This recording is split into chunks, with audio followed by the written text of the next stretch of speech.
Welcome to the world of eerie imagination. The fear you can hear. Vendetta. The very word itself invokes dread and strikes a mood of brooding terror. But to live on the island of Corsica, home of the vendetta, is to be steeped in the tradition of violent massacres and the fatalistic expectation of ferocious vengeance as a way of life.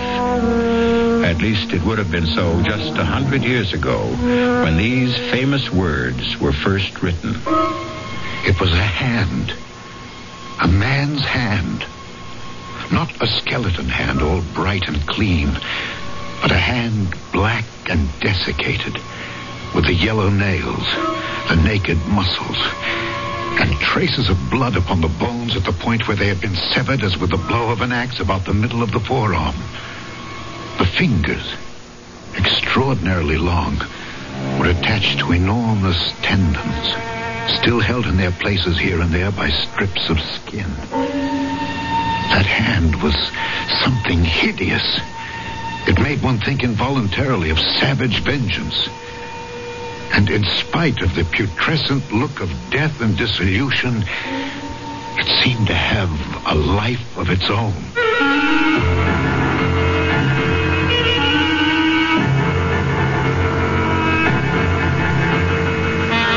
Our mystery drama, The Hand, was especially adapted from the Guy de Maupassant classic for the Mystery Theater by Ian Martin and stars Alexander Scourby.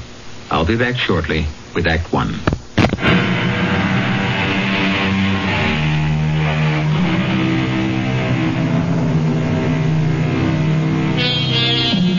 At the time of the bizarre and terrifying affair of The Hand, Henri Donnet was a police magistrate in Ajaccio, a charming little white city nestled on the edge of a beautiful gulf, shut in by lofty mountains. Most of the cases he had to investigate or prosecute there were cases of vendetta. But these were Corsican against Corsican. This affair of The Hand was alien against what? Something far more alien, perhaps supernatural.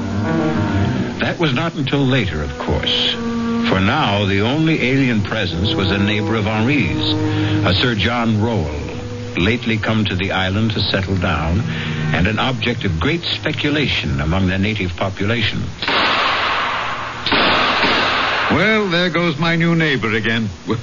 Does he go hunting at twilight? No, Bernard.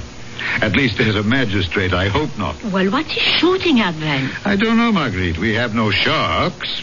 The wolves and other predators stay in the mountains, and he's not been here long enough to start a vendetta. Oh, I am not sure. Listen to that. Oh, no call for alarm, Doctor. I'm quite sure your services will not be needed. It is the same pattern, night and morning. Well, Henri, then what is he shooting at? A target, I suppose. He's keeping his eye sharp. But for what? Ah, now, that is the question. Have you seen him? He is immense and very powerful. And he doesn't encourage visitors. He has 2 huge Alsatian hounds that look ready for the kill at a word. You are chief magistrate and in a far better position to judge him than any, Henri. What do you make of him? I don't know. His papers are in order. I have no reason to have any professional interest in him. Well, has he no one to share his loneliness? He has a manservant he brought with him from Marseille. No one else? There was a woman listed on the ship's manifest as his wife. Oh, his wife? Well, I never knew. Well, then, but no one seems to know that. In the months he's been here, no one has seen hide nor hair of her. I've watched these evenings myself, and I've never seen her move from the house. If, indeed, she is inside it. So you see, Marguerite, very soon, both as friend and policeman, I'm going to have to satisfy your curiosity and my own about the mysterious Sir John Rowell. For a while, however, I had to content myself with having a close watch set over the man. None of my people could find anything suspicious enough in his actions for us to make any move. But as the strange rumors about him continued and increased, I resolved to see the stranger face to face for myself. I made a point of going hunting every day in the neighborhood of his place. It took me a little while, but at last, one day... So, bien, Fernand, hold the point. You flushed him, ah! Got him right under the Englishman's nose. Go fetch him, Fernand. Fernand, hold. Hold on. Whiskey! Down, boy, down! That's it. Good dog. Hold. Here, Whiskey, here. My apologies, sir. Your bird, I believe? No, not at all. I shot him right from under you. Sorry. I didn't know you were there. Nor I you. Allow me. I'm John Rowell. Yes, I know, Sir John. I am your neighbor up there on the hill. Henri Donnet. Pleasure. Damn fine shot. Sir John, will you accept the game as an apology for shooting over your field? That's very generous. I'll accept on one condition. And what's that, Sir John? That you let me return the compliment and ask you to join me in a glass of ale. Good. I will be only too glad to accept.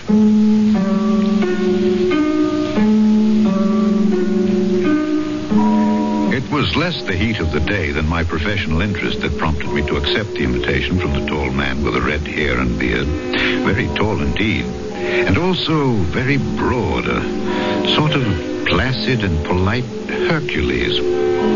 I was most anxious to be able to question him about his life and his projects. Joseph, out here on the veranda. Change your mind and have something stronger? Oh, no. Ale will be perfect. Are you cold, Sir John? Yes, 2 glasses of ale for Monsieur Donnet and myself. Very well, sir. And bring a cut of Stilton and some water biscuits. You like our English cheeses? Oh, yes, I do. We are quite insular enough here on Corsica. It's a rare pleasure to indulge in a foreign taste. I know what you mean. Still, I can't feel that Corsica, or for that matter, anything French is anyway foreign to me. Ah, Joseph, splendid. Thank you. Put the tray on the table here. Yes, sir. You can loose the dogs again. It'll be quite safe while I'm with Monsieur Donnet. Very well, sir.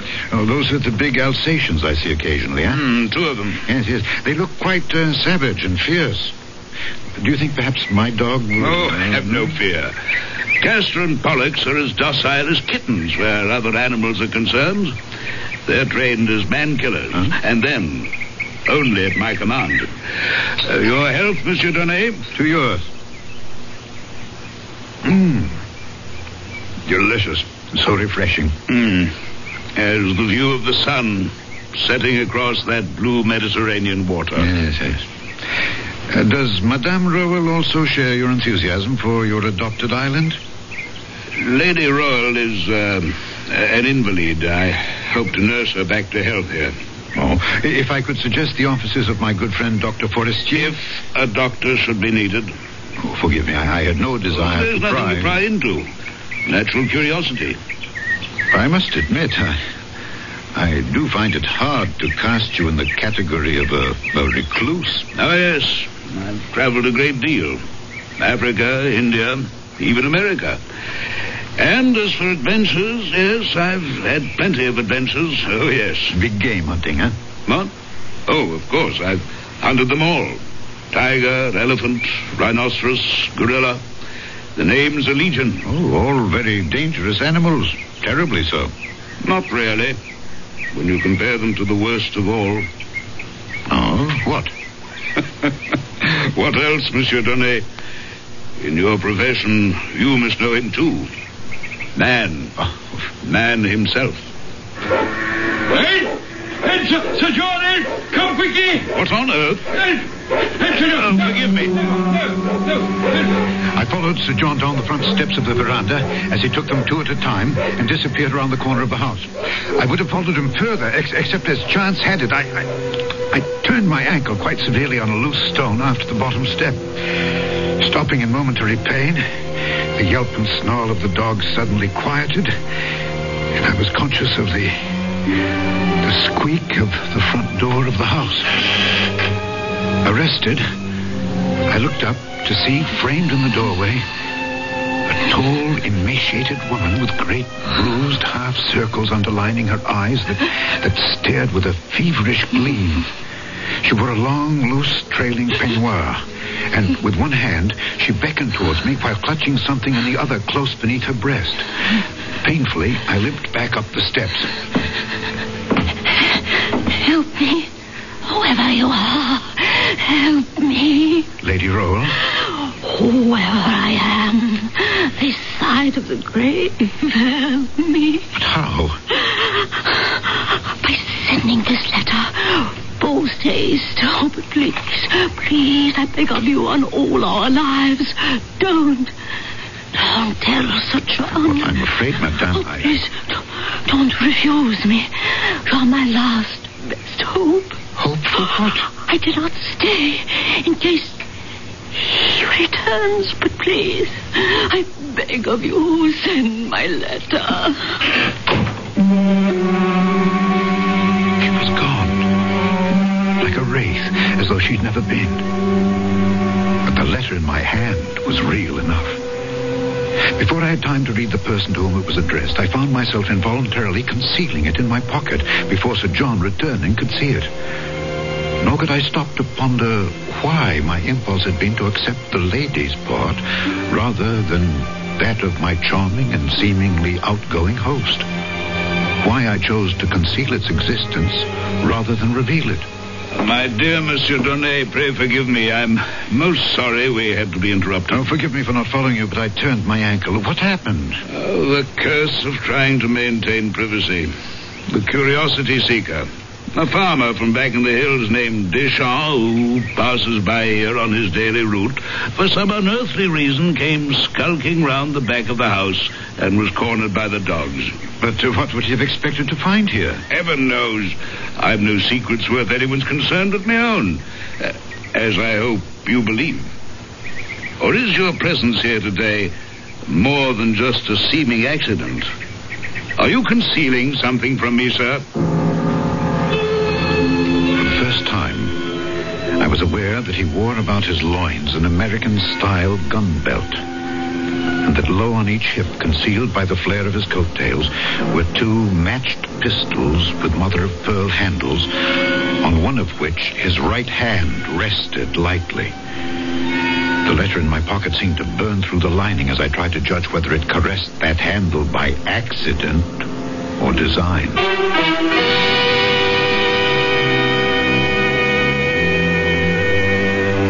These were only the hands of Sir John, neither of which is the one in the title of our story. To meet that special hand, you must return with me shortly for Act 2.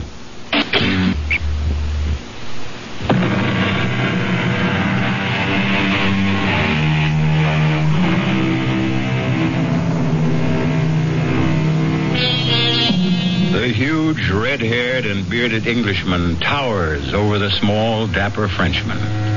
They are as widely disparate men as you can imagine. One all muscle and vital force, the other elastic, supple, poised always for the counterstroke, like a rapier. Antagonists? No, only in a sense. But whatever their relationship, mutually admiring of each other. Why should you imagine I have anything to conceal? Why, indeed. Come, let's go inside. I'll show you some of the trophies of a roving life, if you'd be interested. But very, of course. Can you stand on your ankle all right? Is it sprained? No. Just a slight twist. From the hall, he led me into his parlor, which ran the length and breadth of the whole house across the back in a great L. His parlor was all hung in black silk, embroidered in gold. The fabric is Japanese work. Yes, but the rest is yours. Not the panels. What's mounted on them? Yes, tiger, lion, black panther. Those I recognize. And elephant tusks, I see. The hippo and he and the rhino are a little large for mounting. The rhinoceros is the most dangerous of all, I suppose. Except, as I told you before. Now, you're not honestly going to tell a policeman that you're a manhunter. Not within the confines of civilization, I hope. But I've done a good deal of manhunting, too, in my time. As a soldier? That's a profession, not a sport. I've saved a mount in the center for the ultimate trophy, but never had, shall we say, the courage to make the necessary bag to mount it. I was following the direction of his gaze to a gapingly empty panel in this bizarre and gory collection from the hunt. A panel conspicuous from all the others since it was lined in red velvet, as if in expectance of framing the pièce de résistance. What would you hope to put there? Once, I would have been tempted. Now, nothing. I keep it there to remind me that it could be my own head that poetic justice could have easily decided to frame. Oh, Gad, it's suddenly getting dark. Yes, then I must be off for home. I mustn't hold up your dinner. I've enjoyed our meeting thoroughly. Please, come again. You're always welcome. I am not quite so sure of your Alsatians. Oh, you need have no worry. From now on, they'll treat you as a friend, as I hope I can. As I want to be.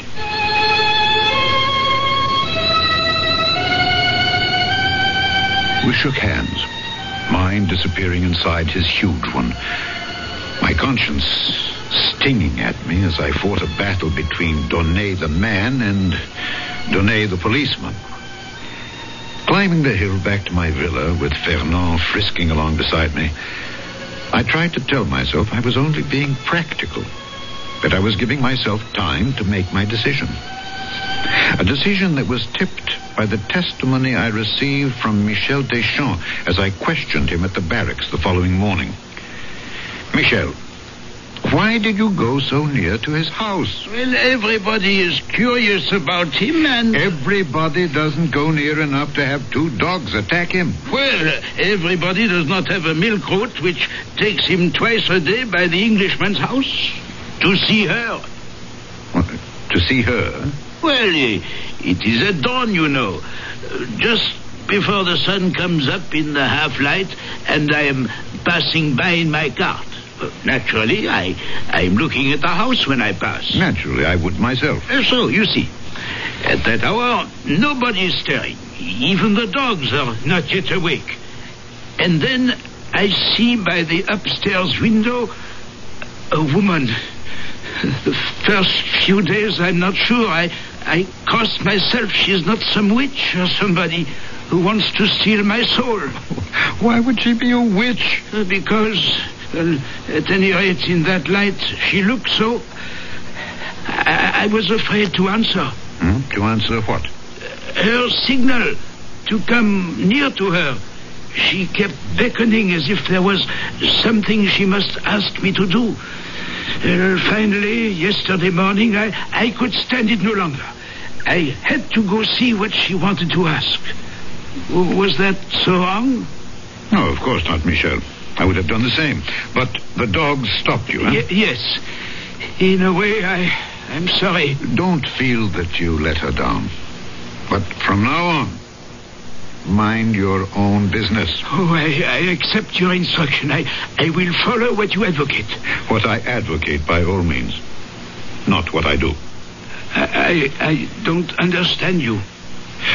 Sometimes, even a magistrate has to admit, I do not understand myself. But that is not for you to worry about.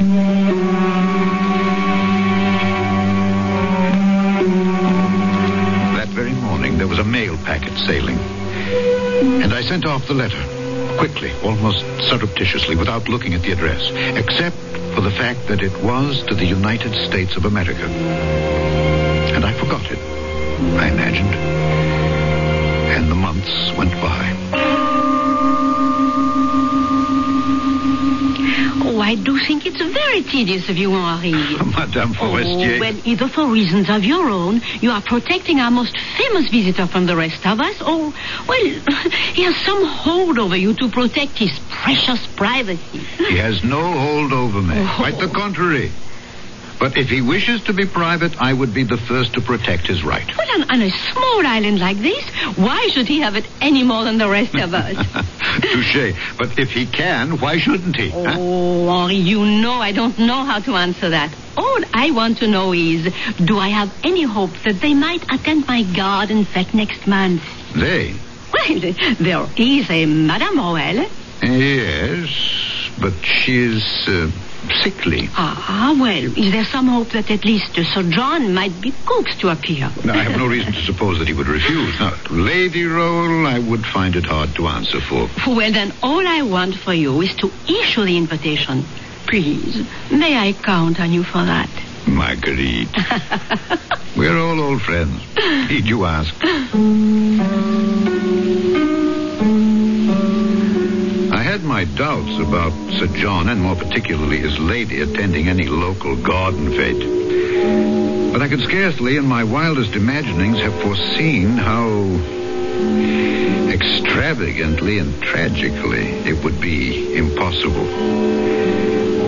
As I approached the house in the hollow below me, I was in a first-class mood because, in addition to a packet from the mail ship for my host, I also bought a bottle of sherry to share with him that, in my opinion, was one of a kind. He met me at the veranda. Well, this is an unexpected pleasure. We had a mail ship in today. I brought you a parcel. Me? Yes.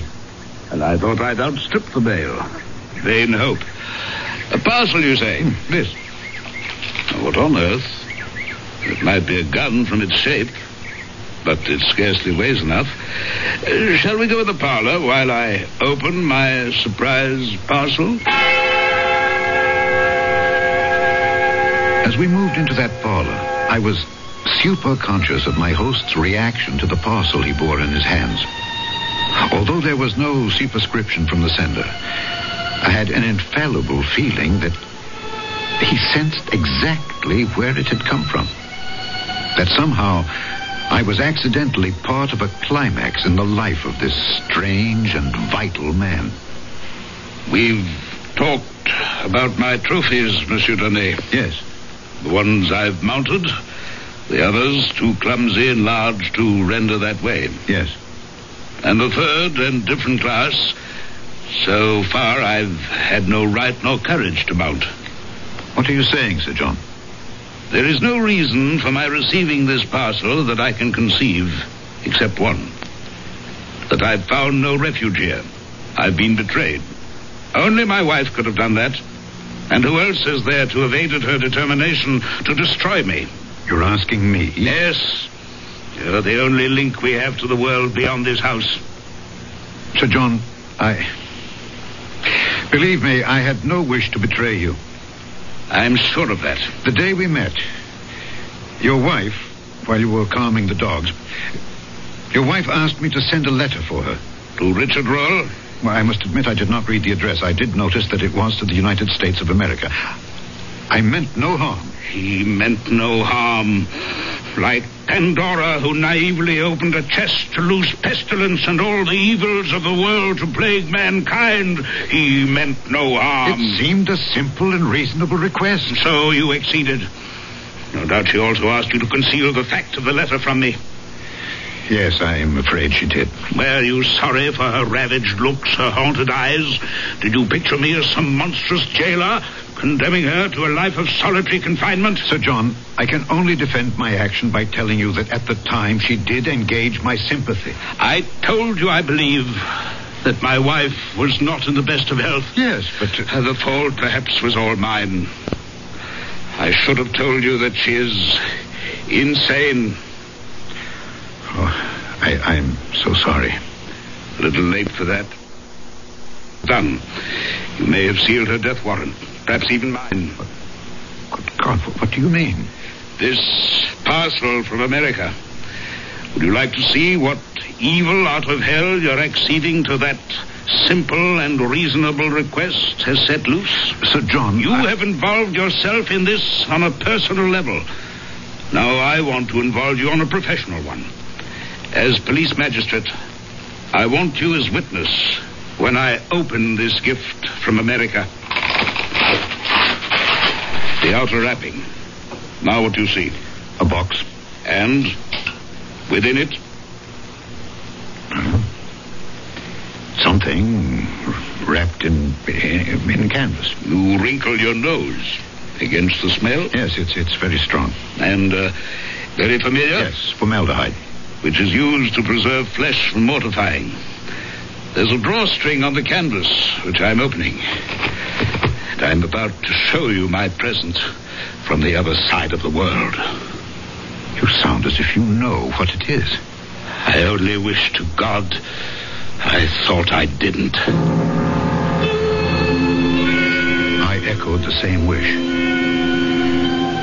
But it didn't change the contents.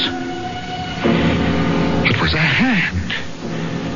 A man's hand.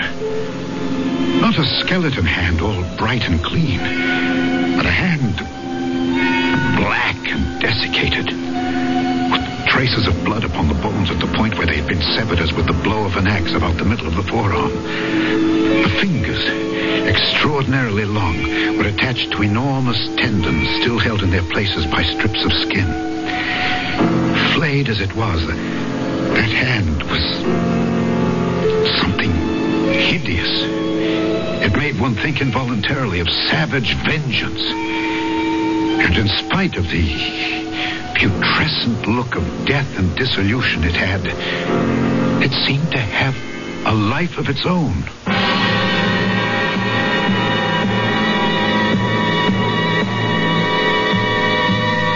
So now we see the embodiment of the title of our story. A poor choice of words, since nothing can be more disembodied than a severed hand. Whose hand? And why? And are these nerveless fingers really capable of writing a death warrant? I'll return shortly with Act 3.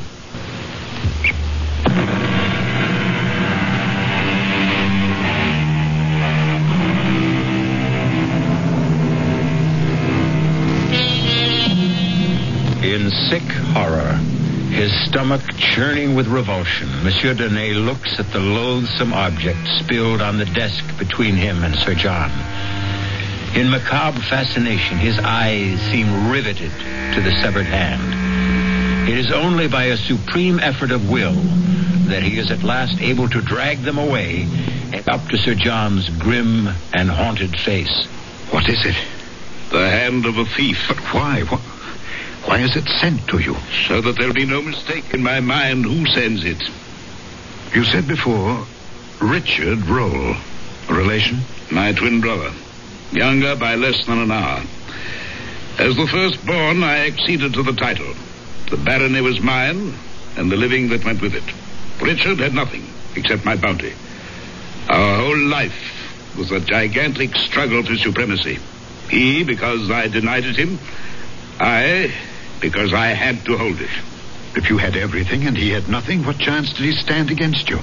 I'm English, and I believe in fair play. I couldn't share the title, but I made sure the living was shared equally. I'm not ill-favored, and I'm exceptionally powerful and large. But Richard was taller by 2 inches, stronger by far, and a wild and darkly handsome man that stirred women to a passion beyond their senses. Until Claire. Madame Roll? My wife, yes. Whatever her true name should be now. When we were married, my brother Richard emigrated to the States. And you have never seen him since? Oh, yes, I have seen him.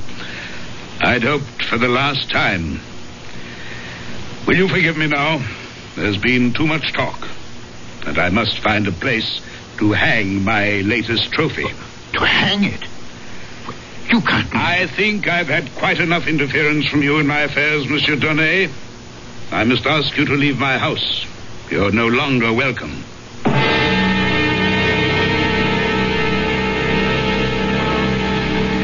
It seemed a long journey up the hill that night, for I did not climb it alone. On the way back to my house, I was haunted by 100 thoughts.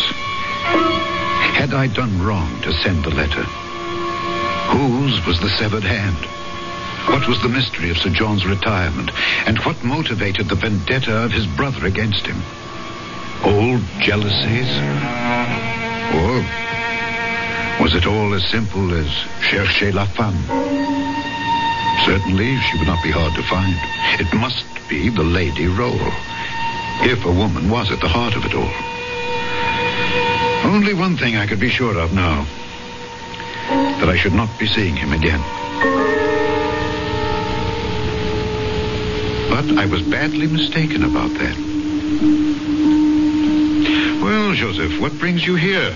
Begging your honour's pardon, but Sir John asked if it would be convenient for you to wait on him this evening. Of course, when? If it would suit your honour, now would be fine. It suits me.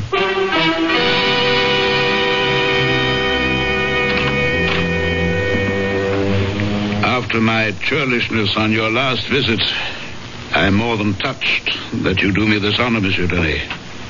Since I am still concerned that I may have done you more harm than honor, I couldn't have hesitated.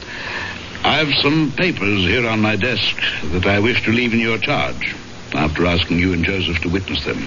What kind of papers, Sir John?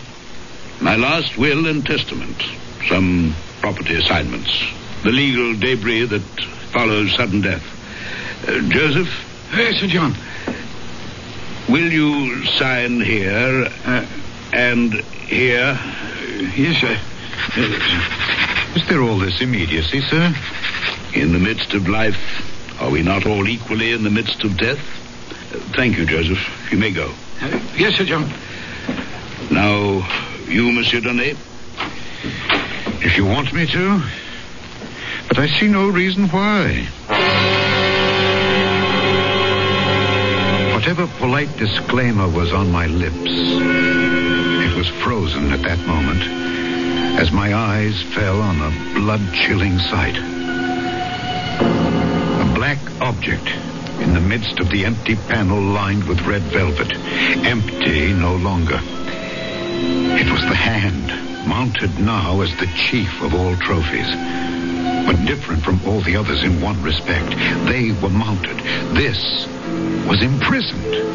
Round the wrist, an enormous chain of iron had been rivened about the foul relic, and this chain fastened the hand to the wall by a great ring, solid enough to hold an elephant in leash. Good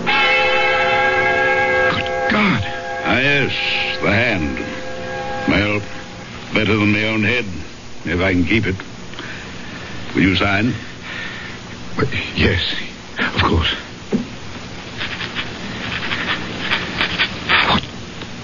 What is it? That hand? That was part of my best enemy. It was cut off with a saber. Good thing for me, I can tell you. It's huge. Enormously powerful. The man must have been very strong. And so far, I've proved stronger.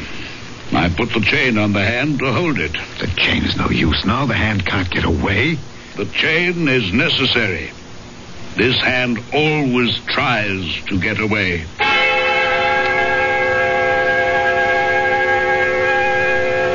That night, I had a hideous nightmare.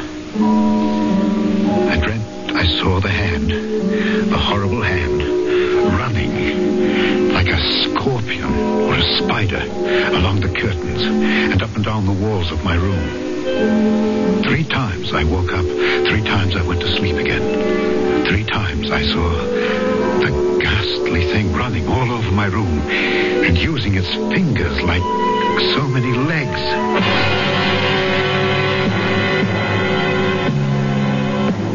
The next morning, I was awakened by the news that Sir John Roll had been murdered during the night. For God's sake, Bernard, act like a doctor instead of some frightened schoolgirl. No, you have not seen him yet, old friend. Well, is it the first corpse either of us has had the misfortune to look at? Just like this. Oh, how did he die? The cause of death was strangling, but under what shocking conditions. I tell you, Henri, in 30 years as a physician, I have never seen anything like it. In what way? We found him lying on his back in the middle of the room. His coat was torn, one shirt sleeve half pulled off was hanging down. There was every indication that a fearsome struggle had taken place. His face was black and swollen, frightfully distorted. But the most noticeable and terrifying thing was his expression. His expression? Absolute, hideous fear. And small wonder. For in the welter of blood that was coagulated about his throat, 5 separate wounds pierced through it as though driven by points of iron. Only 5? It was as if he had been strangled by a skeleton. But that is odd. What? What you just said. Only 5. Well, of course, how stupid of me. There was only evidence of one hand having done the strangling. That makes it even more bizarre. Is there anything even faintly normal about this whole affair?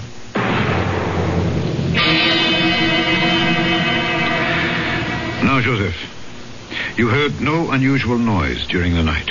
Oh, no, monsieur le magistrate. You sleep where? Well, here in that little room off the kitchen there. And there was no sound from the dogs all night long? Oh, no, sir. Yet if a stranger had approached the house... Oh, those dogs would have torn him apart if he was a stranger. But they were quiet? You would have heard them if they had not been, huh? Well, I'm a very light sleeper. Yeah. Did you sleep late this morning? No. I'm awake before cocks crow, you see. So many things to be done. Water to be drawn, the fire to be laid. Yes. And that's what you were busy with when Lady Rowell left the house? Well, I was already preparing breakfast for Sir John and a tray to bring up to... you see, that's why I was so surprised when she walked into the kitchen fully dressed. And what did you say to that? Well, it's not my place to ask. I just said, what do you want? And? Well, she said she didn't want anything. Just that she was feeling better. And if Sir John should ask about her, she was off for a little walk along the beach. Oh, that didn't strike you as peculiar? Oh, it most certainly did. And did she go towards the beach? Well, I would have thought so. I didn't actually check on it. Why? You're not aware that she's disappeared? Oh, no, sir. We'll leave that for a moment. All right, then what did you do then?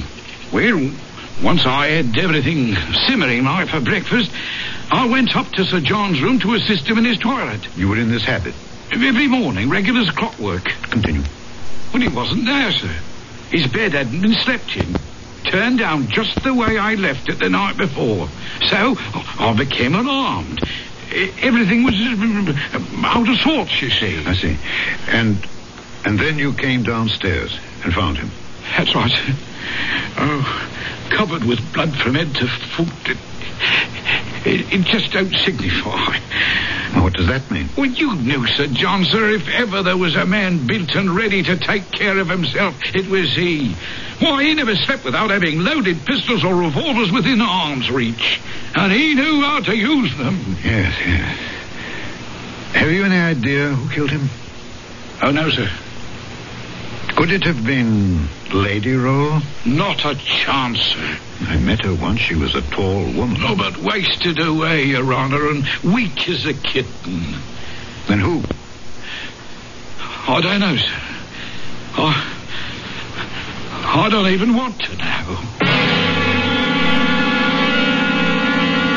Neither did I. Or at least to check on what was in my mind. But I had a duty to my position, and I must admit a morbid drive to support my supposition. He was lying, just as he is now, on this carpet here. That's right, sir. His feet pointed in the same direction. Toward the door. And his head? As it is, sir. Towards the panel directly ahead of you.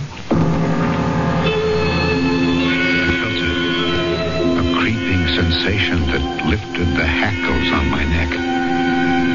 I knew, before I looked, what I was going to say. The sight that I had fought against making a reality. At last, involuntarily, I lifted my eyes to the wall, to the panel where the horrible flayed hand used to be. It was no longer there. The chain, broken, was dangling from the ring. But even that horror was to be succeeded by another. As I bent again over the dead man, between his clenched teeth, I found one of the fingers of the vanished hand, severed, or rather sawed off by the teeth, about the middle of the second joint.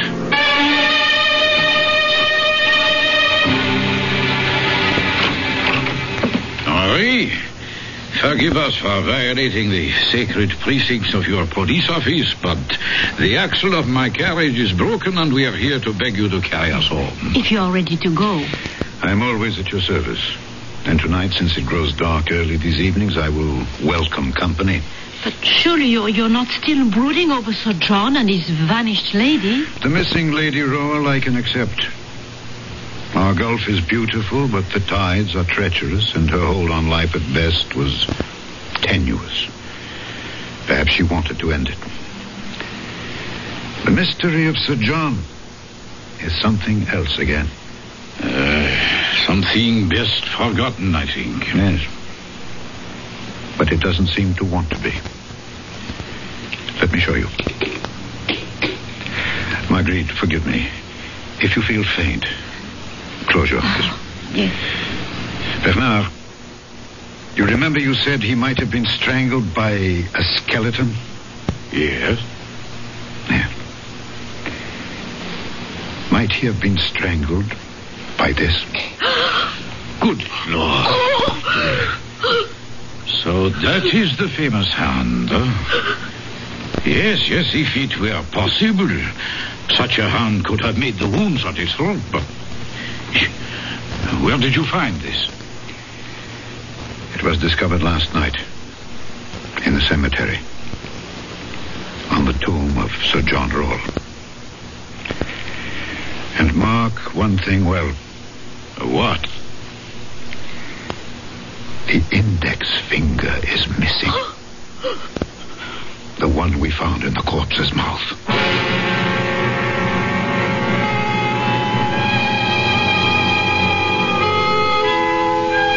The hand of a thief, Sir John Rowell said.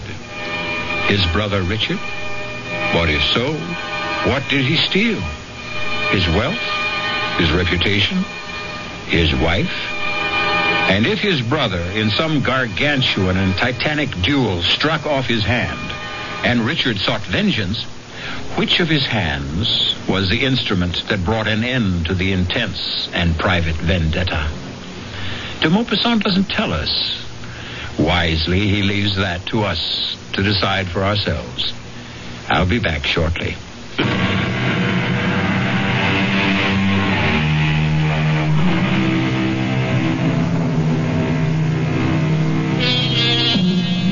I won't easily close my eyes tonight, for fear that my mind's eye will conjure up a vision of the black and desiccated hand with the yellow nails, scrabbling like some loathsome crab across the floor, up and over my bed, and scuttling around the walls. Its 4 good fingers moving like spider legs, the mutilated stump of the 5th like a head. Our cast included Alexander Scorby, Ian Martin, Mildred Clinton, and Guy Sorrell. The entire production was under the direction of Hyman Brown. And now, a preview of our next tale. You will be haunted by the magnet that drew you to me. The weapon with which I ruined your life and will destroy you. My smile, Ernest. My smile. No. Look at me. Sensuous lips bearing milk white, perfectly matched teeth. Look. Here, let me. She's falling across the table. I think... Yes. She's gone. Berenice is dead. No. Ernest, don't. Her mouth. She is staring at me with her teeth. Anthony, in heaven's name, close her mouth. Close her mouth! This is E.G. Marshall inviting you to return to our Mystery Theater for another adventure in the macabre. Until next time, pleasant dreams.